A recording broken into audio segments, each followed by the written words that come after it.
The streets of Lima, once bustling with the rhythm of daily life, have turned tense and watchful tonight. Under the orange haze of streetlights, police convoys roll through the avenues of San Juan de Lurigancho, Villa El Salvador and Callao, districts now declared under a sweeping state of emergency. For the first time in years, Peru's capital is under extraordinary measures. The government says the threat is no longer sporadic, it has become systematic and violent. Extortion, targeted killings and the silent advance of organized crime have forced Peru's interim administration to act decisively. In a solemn televised address, President Jeri looked directly into the camera, his voice firm but measured. Fellow citizens, crime has grown disproportionately in recent years, causing enormous pain to thousands of families and hindering the country's progress. But this is over. Today we begin to change history in the fight against insecurity in Peru. For Peruvians, these words mark both a warning and a promise. The President's decree, approved unanimously by the Council of Ministers, comes into effect at midnight. It will remain in force for 30 days across metropolitan Lima and the neighboring port city of Callao, one of the country's busiest and most crime-affected areas. The emergency measure grants police and military forces expanded powers to carry out operations without prior judicial warrants, to control gatherings, and to patrol critical zones where gangs and drug trafficking rings have gained ground. Standing before the national flag, Jeri continued, "The state of emergency approved by the Council of Ministers comes into effect at midnight and will remain in force for 30 days in metropolitan Lima and Callao, presenting a new approach.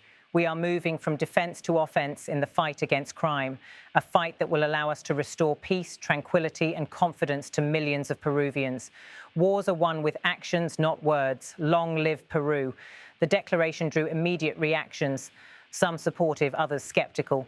Security analysts say this marks one of the toughest internal security measures Peru has seen since the early 2000s, when the government battled remnants of the Shining Path insurgency.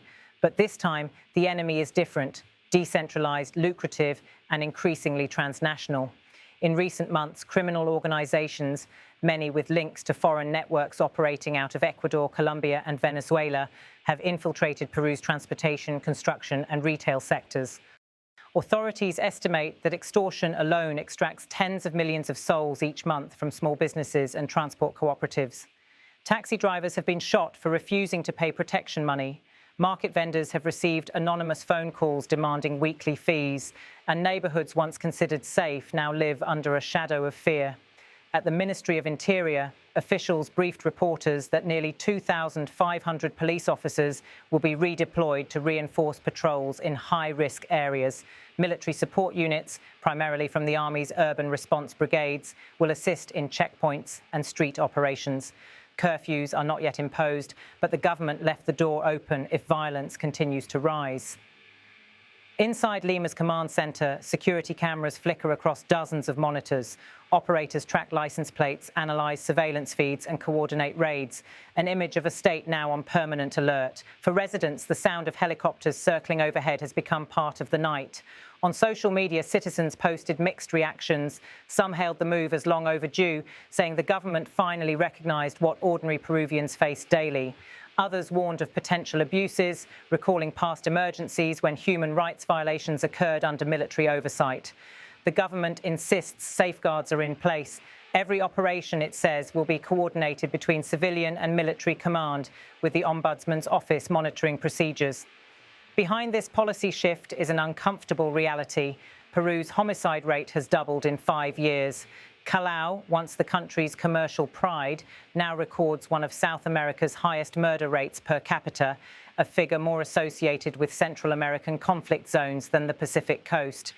President Jeri, a former defense minister elevated to interim leader after political turmoil earlier this year, has made security his administration's defining cause. His government argues that without public safety, no investment, education reform or economic growth can take root. At dawn, Lima woke to a different kind of silence. Not peace, but the pause before enforcement. Checkpoints appeared on major roads. Soldiers in olive uniforms and bulletproof vests stood beside traffic police.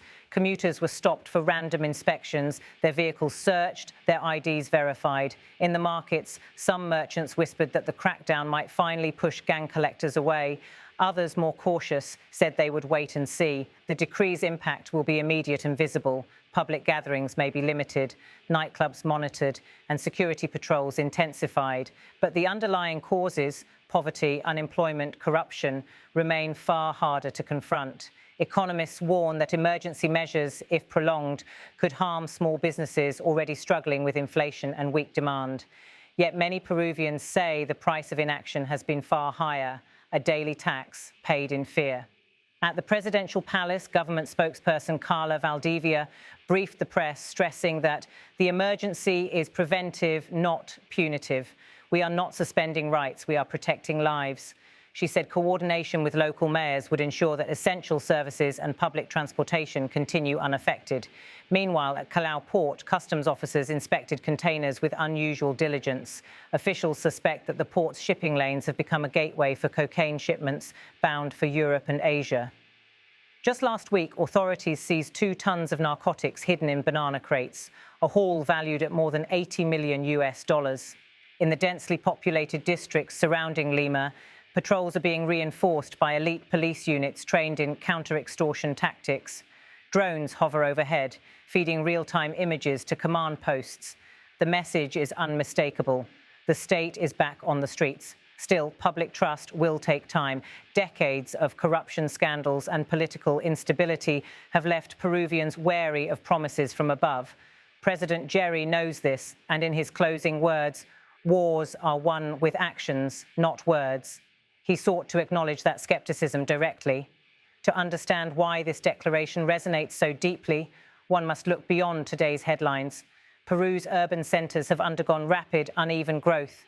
Between 2000 and 2025, Lima's population swelled by nearly 4 million. Infrastructure lagged behind. Informal settlements multiplied. Law enforcement struggled to keep pace. As legitimate businesses faltered under bureaucracy and inflation, illicit economies flourished.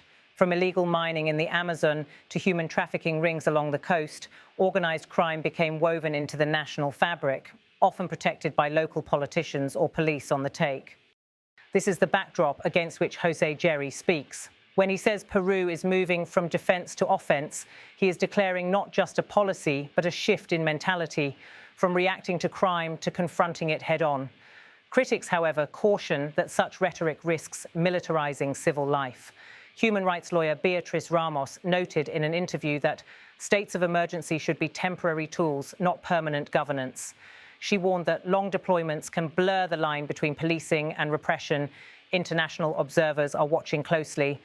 The Organization of American States called on Peru to ensure that emergency operations respect due process and freedom of movement. The United Nations Office on Drugs and Crime offered technical assistance to improve intelligence sharing and financial tracking mechanisms. Inside Congress, opposition lawmakers demanded transparency. They urged the government to release daily updates on arrests, seized weapons, and complaints. In a rare display of unity, several parties, from conservative to progressive, backed the overall security goal, but disagreed on the means. Public opinion polls conducted hours after the announcement show 65% of citizens support the emergency, while 28% fear it could lead to abuses. That tension between safety and freedom will define the coming weeks. In the meantime, ordinary Peruvians are adapting. In the shantytown of Villa Maria del Triunfo, shopkeepers close early. Parents escort children to school in groups. Community leaders organize neighborhood watches, equipped with whistles and flashlights. They say they will cooperate with police, but also demand respect. At a small police substation on the city's edge, Captain Renzo Campos briefs his unit. He tells them their mission is to protect, not intimidate. Moments later, the patrol trucks pull out, headlights cutting through the mist. For now, Lima stands at a crossroads. Whether this emergency will mark the beginning of renewed order or repeat the cycles of repression remains to be seen. But one fact is clear. The Peruvian government has drawn a line in the sand, and the clock started ticking at midnight. As President Jeri concluded his address, the national anthem played softly in the background. In homes across the capital, citizens listened, some hopeful, some anxious, to a leader promising to reclaim the streets from fear. From the presidential balcony overlooking Plaza de Armas, the lights of Lima stretched into the distance, a city both fragile and defiant, caught between its history and its uncertain future. The next 30 days will test not only the resolve of its institutions, but also the faith of its people. For now, Peru's battle against crime has entered a new phase.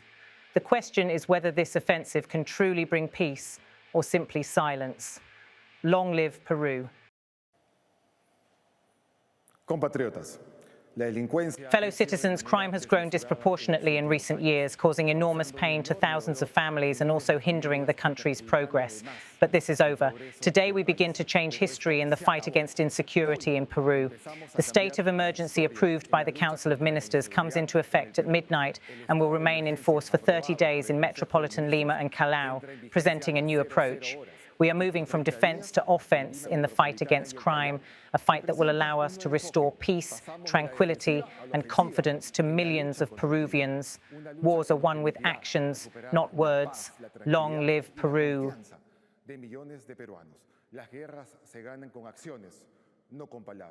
¡Viva el Perú! ¡Viva!